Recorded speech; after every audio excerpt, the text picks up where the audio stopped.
ರಾಜ್ಯ ಸರ್ಕಾರ ಹಲವು ವಾದ ವಿವಾದಗಳ ಮಧ್ಯೆ ರಾಜ್ಯದಲ್ಲಿ ಜನಗಣತಿ ಸಮೀಕ್ಷೆಯನ್ನು ಆರಂಭಿಸಿ 2 ದಿನಗಳಾಗಿದೆ. ಇನ್ನು ಚಿಕ್ಕಬಳ್ಳಾಪುರದಲ್ಲಿ 500ಕ್ಕೂ ಹೆಚ್ಚು ಗಣತಿದಾರ ಶಿಕ್ಷಕರಿಂದ ಜನಗಣತಿ ಸಮೀಕ್ಷೆ ಆರಂಭವಾಗಿ 2 ದಿನಕ್ಕೆ ಸಾಲು ಸಮಸ್ಯೆಗಳಿಂದ ಭಾರಿ ಆಕ್ರೋಶ ವ್ಯಕ್ತವಾಗಿದೆ. ಚಿಕ್ಕಬಳ್ಳಾಪುರ ತಾಲೂಕು ಕಚೇರಿ ಎದುರು ಗಣತಿದಾರರಿಂದ ಆಕ್ರೋಶ ವ್ಯಕ್ತವಾಗಿದ್ದು, ಸರ್ಕಾರ ಸಮಸ್ಯೆಗಳನ್ನು ಪರಿಹರಿಸಿದರೆ ಮಾತ್ರ ಸಮೀಕ್ಷೆ ಮಾಡ್ತೇವೆ, ಶಿಕ್ಷಕರು ಕೆಲಸ ಮಾಡುವ ಗ್ರಾಮಗಳನ್ನು ಬಿಟ್ಟು ಬೇರೆ ಗ್ರಾಮಗಳಿಗೆ ಗಣತಿ ಕಾರ್ಯಕ್ಕೆ ನಿಯೋಜನೆ ಮಾಡಿ ಸಮಸ್ಯೆ ಆಗಿದೆ.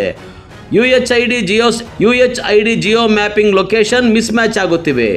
UHID ಆಧಾರದಲ್ಲಿ ಮನೆಗಳನ್ನು ಹುಡುಕಲು ಸಾಧ್ಯವಾಗುತ್ತಿಲ್ಲ. ದಿನಕ್ಕೊಂದು ಆ್ಯಪ್ಗಳನ್ನು ಡೌನ್ಲೋಡ್ ಮಾಡಿ ಸಾಕಾಗಿದೆ. 3 ದಿನ ಕಳೆದರೂ ಒಂದು ಮನೆ ಸಹ ಸಮೀಕ್ಷೆ ಮಾಡಲಾಗಲಿಲ್ಲ. ಊರು, ಮನೆ ಹೆಸರು, ಮನೆ ಯಜಮಾನನ ಹೆಸರು ಯಾವುದೂ ಇಲ್ಲ. UHID ನಂಬರ್ ಆಧರಿಸಿ ಸಮೀಕ್ಷೆ ಸಾಧ್ಯ ಆಗ್ತಾ ಇಲ್ಲ ಎಂದು ಸಮೀಕ್ಷೆ ಮಾಡಲಾಗದೆ ತಾಲೂಕು ಕಚೇರಿ ಎದುರು ಶಿಕ್ಷಕರು ಆಕ್ರೋಶಗೊಂಡಿದ್ದಾರೆ. ನಮ್ಮ ಸರ್ಕಾರ ಏನೀಗ ಜಾತಿ ಮತ್ತು ಒಂದು ಆರ್ಥಿಕ ಸಮೀಕ್ಷೆ ಪ್ರಾರಂಭ ಮಾಡಿದೆ. ಈ ಕಾರ್ಯಕ್ಕೆ ನಮ್ಮ ಎಲ್ಲ ಸರ್ಕಾರಿ ನೌಕರರು ಕೂಡ ಅತ್ಯಂತ ಸಂತೋಷದಿಂದ ಸನ್ನದ್ಧರಾಗಿ ಕೆಲಸ ಮಾಡೋದಕ್ಕೆ ಎಲ್ಲರೂ ಕಾತುರದಿಂದ ಕಾಯ್ತಾ ಇದ್ದಾರೆ. ಈ ಕೆಲಸ ಮಾಡುವಂಥ ಸಂದರ್ಭದಲ್ಲಿ ಕೆಲವು ತಾಂತ್ರಿಕ ದೋಷಗಳು ಅವರು ಎದುರಿಸ್ತಾ ಇದ್ದಾರೆ. ಉದಾಹರಣೆಗೆ ಅವ್ರು ಕೊಟ್ಟಿರುವಂಥ ಒಂದು UHID ನಂಬರ್ ಇರ್ಬೋದು, ಅಥವಾ ಅನೇಕ ಆ್ಯಪ್ಗಳನ್ನು ಡೌನ್ಲೋಡ್ ಮಾಡಿಕೊಂಡು ಈ ಒಂದು ಸಮೀಕ್ಷೆ ಮಾಡಿ ಅಂತ ಹೇಳಿರುವಂಥದ್ದು ಇರ್ಬೋದು. ಇವೆಲ್ಲ ಮಾಡಿಕೊಂಡಂಥ ಸಂದರ್ಭದಲ್ಲಿ ರಾಜ್ಯದಾದ್ಯಂತ ಕೆಲವು ಕಡೆಗಳಲ್ಲಿ ಅಂತಲ್ಲ, ರಾಜ್ಯದಾದ್ಯಂತ ಅನೇಕ ತಾಂತ್ರಿಕ ದೋಷಗಳನ್ನು ನಮ್ಮ ಸರ್ಕಾರಿ ನೌಕರರು, ವಿಶೇಷವಾಗಿ ಶಿಕ್ಷಕರೇ ಹೆಚ್ಚಾಗಿ ಕೆಲಸ ಮಾಡ್ತಾ ಇರೋದ್ರಿಂದ, ಅವ್ರಿಗೆ ಈ ತಂತ್ರಜ್ಞಾನದ ಒಂದು ಪರಿಣಿತಿಯ ಒಂದು ಕಡಿಮೆ ಇರೋದ್ರಿಂದ ಅನೇಕ ಇವತ್ತು ಸಮಸ್ಯೆಗಳನ್ನು ಅವರು ಎದುರಿಸ್ತಾ ಇದ್ದಾರೆ. ಅವ್ರು ಕೊಟ್ಟಿರೋಂಥ ಲೊಕೇಶನ್ನು ಅಥವಾ ಅವ್ರು ಕೊಟ್ಟಿರೋಂಥ ಒಂದು ವಿಳಾಸಕ್ಕೆ ಹೋದಂಥ ಸಂದರ್ಭದಲ್ಲಿ ಅದು ಅಲ್ಲಿಂದ ಇನ್ನೊಂದು ಬೇರೆ ವಿಳಾಸಕ್ಕೆ ಆ ಲೊಕೇಶನ್ ತೋರಿಸ್ತಾ ಇದೆ. ಉದಾಹರಣೆಗೆ ಗಂಗರೆ ಕಾಲುವೆಗೆ ಹೋಗಿ ಮಾಡಿ ಅಂತ ಕೊಟ್ಟಿರ್ತಾರೆ. ಅವ್ರು ಗಂಗರೆ ಕಾಲುವೆಗೆ ಹೋದ ತಕ್ಷಣ ಪಕ್ಕದಲ್ಲಿರುವಂಥ ಕಾಡ್ದಿಬ್ಬರಿಗೆ ಇನ್ನೊಂದು ಮನೆ ತೋರಿಸ್ತಾ ಇದೆ. ಇಂತಹ ಅನೇಕ ಸಮಸ್ಯೆಗಳನ್ನು ಆ ಜಿಯೋ ಟ್ಯಾಗಿಂಗ್ ಇರ್ಬೋದು ಅಥವಾ UHID ನಂಬಿಕೊಂಡು ಮಾಡುವಂಥ ಕೆಲಸ ಅತ್ಯಂತ ಕಷ್ಟಕರವಾಗಿದೆ. ಈ ನಿಟ್ಟಿನಲ್ಲಿ ನಮ್ಮ ಎಲ್ಲ ಸರ್ಕಾರಿ ನೌಕರರ ಎಲ್ಲ ಪ್ರತಿನಿಧಿಗಳು, ನಮ್ಮ ಎಲ್ಲ ಶಿಕ್ಷಕ ಬಂಧುಗಳು ಇವತ್ತು ಜಿಲ್ಲಾಡಳಿತಕ್ಕೆ, ಮಾನ್ಯ ತಹಸೀಲ್ದಾರರಿಗೆ ಮನವಿಯನ್ನು ಸಲ್ಲಿಸಿ ನಮಗೆ ಏನು BLOಗಳನ್ನು ಬಳಸ್ಕೊಂಡು ಈ ಕೆಲಸವನ್ನು ಹಿಂದೆ ಅತ್ಯಂತ ಯಶಸ್ವಿಯಾಗಿ ನಮ್ಮ ಎಲ್ಲ ಶಿಕ್ಷಕರು ಒಂದು ಏನು ಪರಿಶಿಷ್ಟ ಜಾತಿ ಸಮೀಕ್ಷೆಯನ್ನು ಮಾಡಿದ್ರು, ಅದೇ ನಿಟ್ಟಿನಲ್ಲಿ ನಮಗೆಲ್ರಿಗೂ ಕೂಡ ಒಂದು ಏನು ಮಾಹಿತಿಯನ್ನು ಕೊಡಬೇಕು, ಮನೆಯ ಯಜಮಾನರ ಹೆಸರು, ಅವ್ರ ವಿಳಾಸ ಹಾಗೂ ಆ ಮನೆಯ ನಿರ್ದಿಷ್ಟವಾದ ಪ್ರದೇಶದಲ್ಲಿ ಎಷ್ಟು ಮನೆಗಳನ್ನು ಕವರ್ ಮಾಡಬೇಕು ಆ ಒಂದು ಡೇಟಾ ಶೀಟನ್ನು ಕೊಟ್ಟರೆ ಖಂಡಿತವಾಗಲೂ ಈ ಒಂದು ಸಮೀಕ್ಷಾ ಕಾರ್ಯ ಅತ್ಯಂತ ಪರಿಣಾಮಕಾರಿಯಾಗಿ, ಅತ್ಯಂತ ಯಶಸ್ವಿಯಾಗಿ ಸಮೀಕ್ಷೆಯನ್ನು ಮುಗಿಸ್ಕೊಡ್ತೀವಿ ಅನ್ನೋದು ನಮ್ಮೆಲ್ಲರ ಒಂದು ಭರವಸೆ ಆಗಿದೆ. ಈ ನಿಟ್ಟಿನಲ್ಲಿ ನಾವು ಸರ್ಕಾರವನ್ನು ಆಗ್ರಹ ಮಾಡ್ತಾ ಇರೋದಿಷ್ಟೇ, ಕೋರ್ತಾ ಇರೋದಿಷ್ಟೇ, ನಮಗೆ ಏನು BLOಗಳನ್ನು ಬಳಸ್ಕೊಂಡು ಆ ಜನವಸತಿ ಪ್ರದೇಶಗಳ ಒಂದು ಡೇಟಾ ಶೀಟನ್ನು ಕೊಡಿ.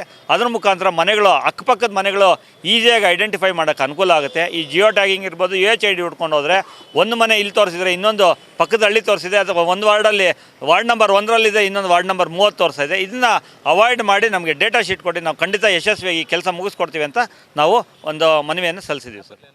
ಇನ್ನು ರಾಜ್ಯ ಸರ್ಕಾರದ ಜನಗಣತಿ ವಿಚಾರದಲ್ಲಿ ತಾಂತ್ರಿಕ ದೋಷದ ಬಗ್ಗೆ ಶಿಕ್ಷಕರಿಗೆ ಆಗುತ್ತಿರುವ ಸಮಸ್ಯೆಗಳಿಗೆ ಟೀಕಿಸಿರುವ ಸಂಸದ ಸುಧಾಕರ್ ಅವರು, ರಾಜ್ಯ ಸರ್ಕಾರ ಯಾವುದೇ ಸಿದ್ಧತೆಗಳಿಲ್ಲದೆ ಸಮೀಕ್ಷೆ ಮಾಡಲು ಹೊರಟಿರುವುದಕ್ಕೆ ಶಿಕ್ಷಕರ ಸ್ಥಿತಿ ನೋಡಿದರೆ ಗೊತ್ತಾಗುತ್ತದೆ. ಜನಗಣತಿ ನೀಡಿರುವ ಆ್ಯಪ್ಗಳು ಸರಿಯಾಗಿ ಕೆಲಸ ಮಾಡ್ತಾ ಇಲ್ಲ ಅಂತ ಶಿಕ್ಷಕರ ಕೆಲಸ ಮಾಡೋದಿಲ್ಲ ಅಂತ ಹೊರಟಿದ್ದಾರೆ. ರಾಜ್ಯದಲ್ಲಿ ಅನೇಕ ಕಡೆ ಇದೇ ರೀತಿಯಾಗಿದೆ. ಯಾವುದೇ ಸಿದ್ಧತೆ ಇಲ್ಲದೆ ಜಾತಿ ಗಣತಿ, ಜನಗಣತಿ ಮಾಡುವುದಕ್ಕೆ, ಹಿಂದೂ ಧರ್ಮವನ್ನು ಒಡೆಯುವ ಹುನ್ನಾರವನ್ನು ಮಾಡೋದಕ್ಕೆ, ಜಾತಿಗಳ ಮಧ್ಯೆ ಕಲಹ ಉಂಟು ಮಾಡಿಸುವುದಕ್ಕೆ ಪ್ರಯತ್ನ ಮಾಡ್ತಾ ಇದ್ದು ರಾಜಕೀಯ ಲಾಭಕ್ಕೆ ಹೊರಟಿದ್ದಾರೆ. ರಾಜ್ಯವನ್ನು ಅಧೋಗತಿ ಮಾಡುವುದಕ್ಕೆ ಕಾಂಗ್ರೆಸ್ ಸರ್ಕಾರ ಹೊರಟಿದೆ ಎಂದು ಸಂಸದ ಸುಧಾಕರ್ ಅವರು ಟೀಕಿಸಿದ್ದಾರೆ.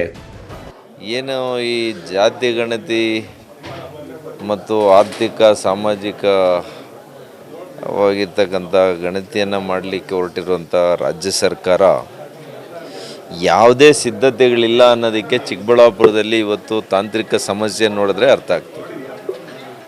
ಅವ್ಯಾವ ಕೆಲಸನೇ ಮಾಡ್ತಾ ಇಲ್ಲ ಅಂತ ಟೀಚರ್ಸ್ ಎಲ್ಲ ನಾವು ಇದರಲ್ಲಿ ಕೆಲಸ ಮಾಡಲ್ಲ ಅಂತ ಇವತ್ತು ಹೊರಟಿದ್ದಾರೆ.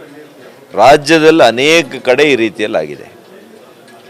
ಅಂದರೆ ಅವರು ಯಾವುದೇ ಒಂದು ಸಿದ್ಧತೆ ಇಲ್ಲ, ಕೇವಲ ಹಿಂದೂ ಧರ್ಮವನ್ನು ಒಡಿಬೇಕು ಅನ್ನೋಂಥದ್ದು ಮೊದಲನೇ ಅವರು ಹುನ್ನಾರ.